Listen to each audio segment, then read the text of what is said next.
Here we are again. We meet this Thursday, the 20th of November, right here on the biggest agricultural program on the land, Kenya's Gold. Now, we're still on cloud 9 following the fantastic baraza that we did have yesterday here on the program that did bring together farmers and the national government in the livestock sector under one roof to discuss issues affecting the livestock farmers and also explore possible solutions. And right here on the program, we will not stop. Tutashinda tukifinya, pressing, making sure that our farmers are heard. Now, we are also coming from listening to the president while he was addressing the nation. He has spoken on some of the things that have happened in the agricultural sector, the bright side of the agricultural sector. We will be unpacking that later on. Lakini kwa sasa ni masaa ya kusikiza wakulima. A very good evening, viewers. Thank you so very much for making time to join us from whichever part of the country or the world that you are watching us from. And as usual, we do have an amazing show lined up for you today. My name is Violetta Ngina, or the International Mkulima. Gold.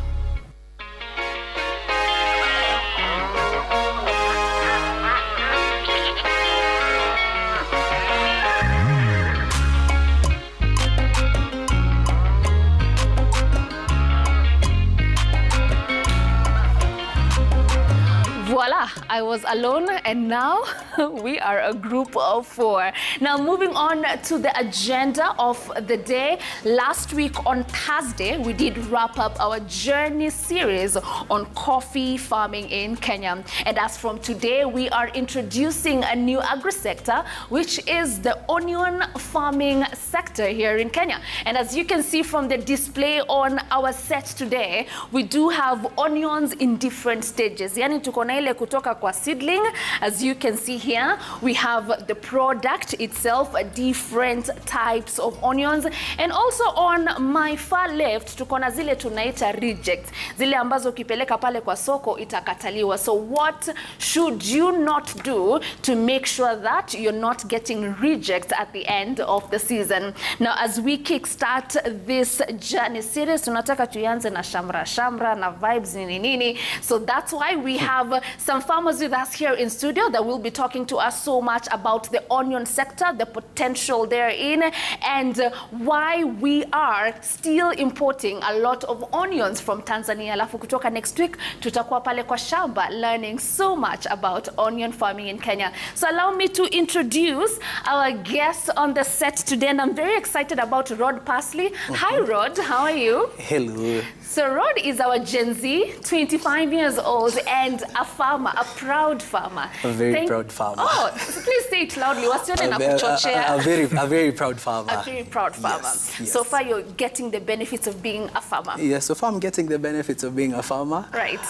Yet to reap the full benefits, but I'm really excited about the journey. Right. Yeah. And this is your first time growing onions. Yeah, this is my first time. I really want to know why you made that decision. But before we get there, we also do have with us Mr. Robert Osanya, who is an aggregator in the agricultural sector. Habari ya Robert? Salama sana. Asante sana kwa kukuja Kenya's Gold siku ya leo. Mrembe. Mrembe mwezi. Lazima tusalimiane lugha ya nyumbani kidogo, si ndio?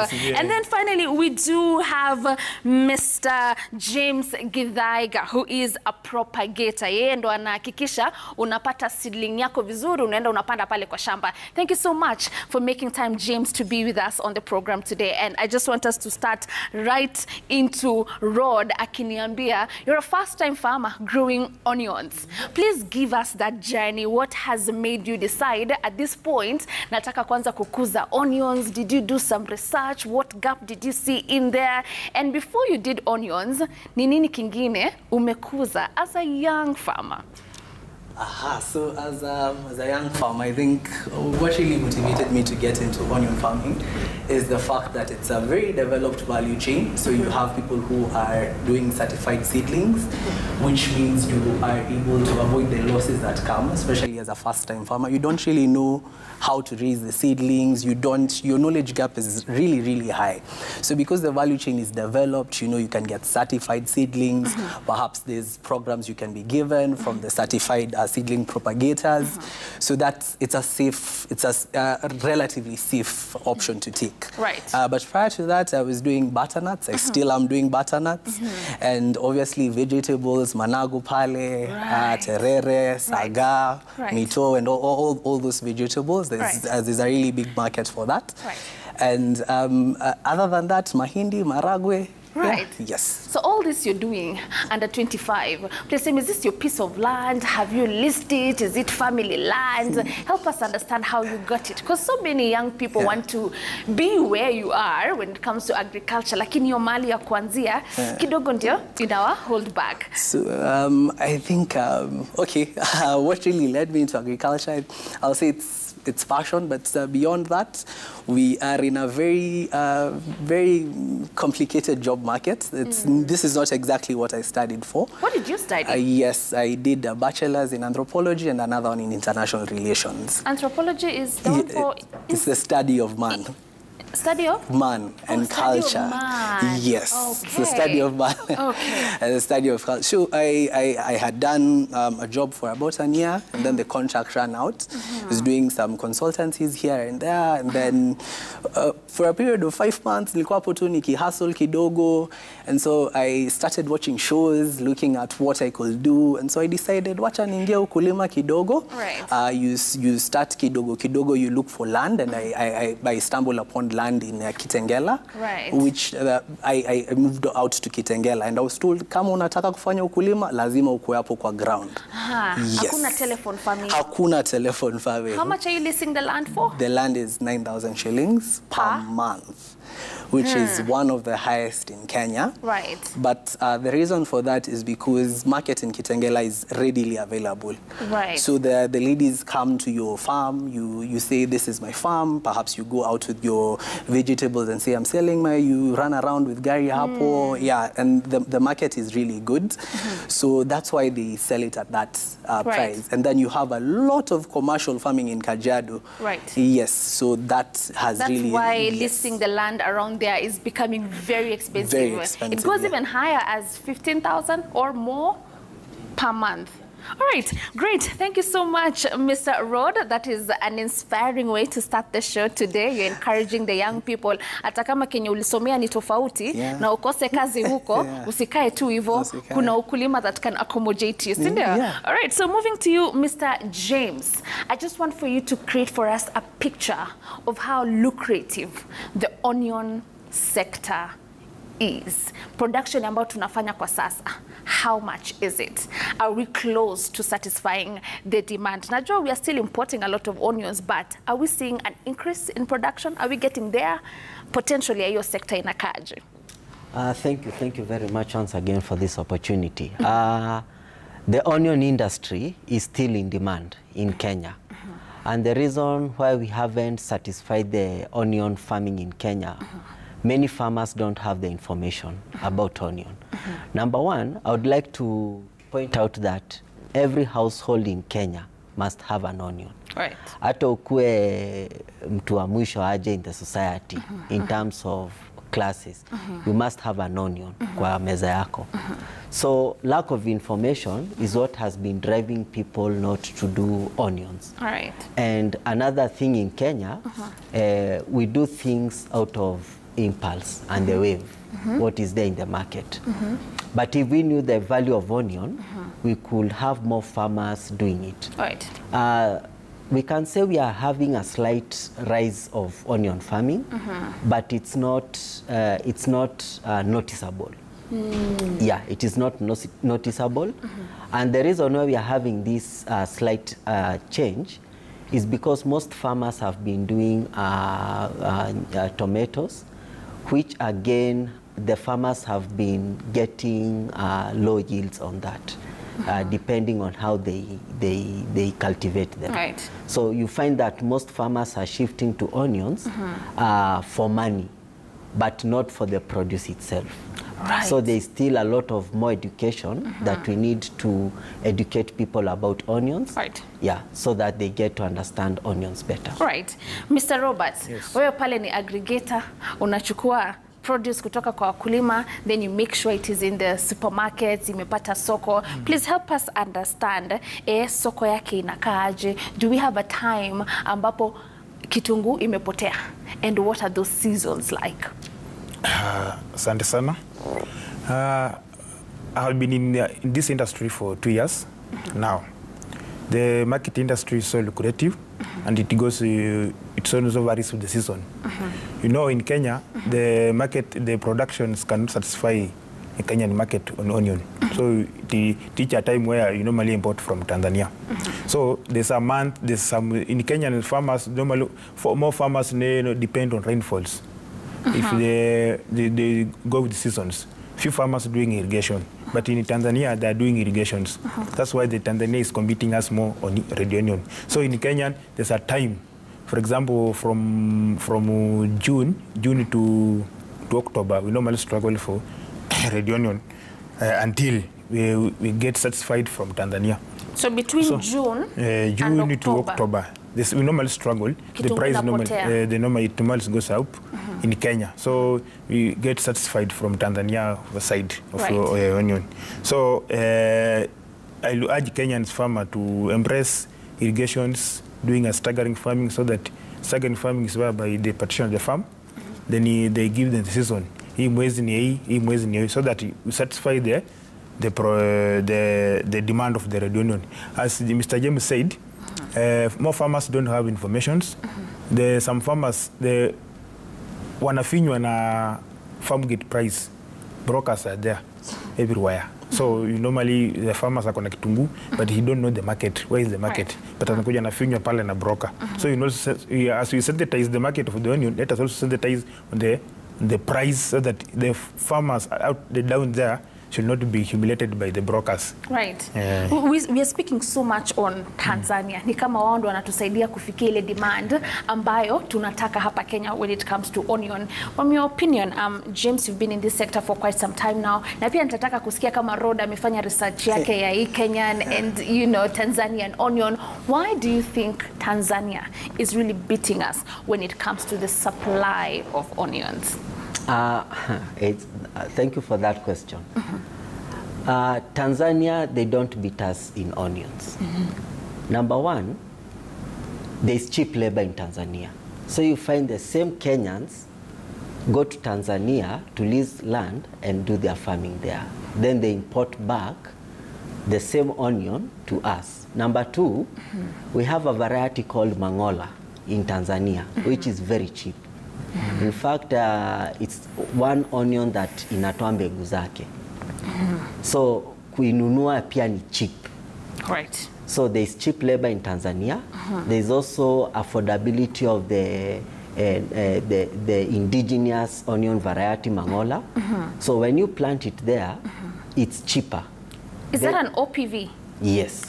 Yes. So a lot of them are growing the open pollinated varieties, and that's your Mangola. Your Mangola. Right. So here in Kenya, do we have farmers doing OPVs ama wote wameendea hybrid varieties? Actually, we have some who do the OPV. Right. But in Kenya, we find that our market is diverse. It's diverse in the way, in the sense that most farmers do the hybrid, but also there are hybrids that are not hybrids, and we have hybrids that are hybrids. I hope mnaelewa yo lugha. So you find that Tanzania onions they are being farmed by the same Kenyans who are still doing agriculture here. Here in Kenya? Yes. Okay, so they like wanafanya huku na wanafanya kule. And the reason as why they're also doing it there, umesema there's cheap labor they can get the affordable seedling. Right. And getting land? And also getting cheaper? land. Yeah, it's cheaper in Tanzania. Right. So give me, when you're talking about labor, hapa tunajua how much you'd pay someone to come kuchimba mashimo, kupanda in a day. We know that rough estimate that you'd pay our laborers here. Ndo mtu aweze kuelewa those margins. Maybe not the exact, but just a rough estimate. Let's compare that cheap labor. Uko unaweza lipana kama how much kwa mtu ambaye anakuja kukufanyia kazi per day? Around, in Kenyan shillings, you'll find it's around 300 shillings. Right. Yeah, from the sources that we have mingled. Right. And in here Kenya, in Kenya? it's between 500 to even 800. Right. Yeah, depending on and also who is the owner of the farm. Aha. Yes. Right. So cheap labor inafanya wakulima wengine hapa, wanaenda wanafanya ukulima pale, alafu Great. All right, thank you for creating that insight. Rod, is that something that you've researched about when it comes to the Kenyan and Tanzanian onion? Yeah, definitely. I think one of the things that also made me venture into onions at this particular point in time is because we are not getting as many onions from Tanzania at this particular point in time. Obviously, there are mitigating circumstances, but you do your research and you find they have fertile lands as well, and they also have almost year-round rainfall. Yeah, whereas in Kenya, we are really dependent on the long rains, short rains, and if you want to do irrigation, it's really, really expensive, especially if you don't have your own borehole. So yeah, those are the costs. So you see Tanzania, but then again, you think, will I go to Tanzania, get a farm in Tanzania, money? I just start here in Kenya. All right. Yes. All right, great. So Robert, I want to come to you and I want you to talk to me about what is on demand in the market. And here we are talking about, we have kama hii bulb onion, this red onion is the most common one, ambayo kila mtu anatumia kwake nyumbani, but it's coming in different sizes. Sindio? We have this is quite big. Then we have this one is quite, I think this is, it's safe to say in medium. Medium size. Sindio? Kuna hii big, large, medium. And then there's this one which is small. This is small. All right? So pale kwa, when you're aggregating, mnaenda kuuza, what is in demand? Who buys what? What size sells where? Okay, thank you. So on where we are buying these things, we normally do something called sorting. We separate the big one, medium size, and small size. So it depends where are you selling them. From the supermarkets, you will find the medium sizes move faster than the bigger one and the smaller one in the supermarkets. All right. But on the kibanda pale chini, you find the small one is moving faster than the other side, the other sizes. Then So the bigger one, in the supermarket, which one goes faster? the medium one. All right. Medium one. This one. Yeah. Hii inaenda sana kwa supermarket. Yeah, but Alafu hii then ndogo kwa mama mboga. Mama mboga pale kwa kibanda. Then that size, the big size, but you can also move faster in the supermarket depending on the customer's preference. Kuna mwenye amenunua maybe yako na sherehe, it's to be used once, maybe yako na hoteli. It can be used to that, but most of the time big sizes are normally used for caterings and hotels. Yeah. All right. So James, what would give me these different sizes?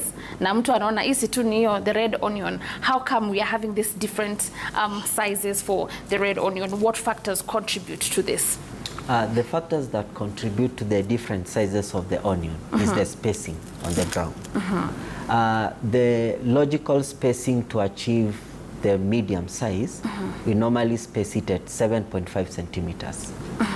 Then for the if you want to achieve the bigger size, you space them at from 10 centimeters, 15 centimeters. 15 centimeters is the maximum because from there now the onion grows bigger. The more the spacing between as you plant the seedlings, the bigger the onion you'll find. Right. Yeah. And also how you feed it. Yeah. There's also a feeding program. Right. Yeah, the foliar, the CAN fertilizer, that one makes it also right. grow bigger. So what I'm getting from you, nikipanda spacing yangu, I should figure out what market I'm targeting. Yeah. Right? Yeah. Rod, when we come back from this break that we are taking now, utaniambia, as a first-time farmer, is that a consideration that you have put in place? And what is your target market as well? And also your cost of investment. Ndo tuone kama tunaingia hapo ama hatuingii. That and more after this break that we're taking now.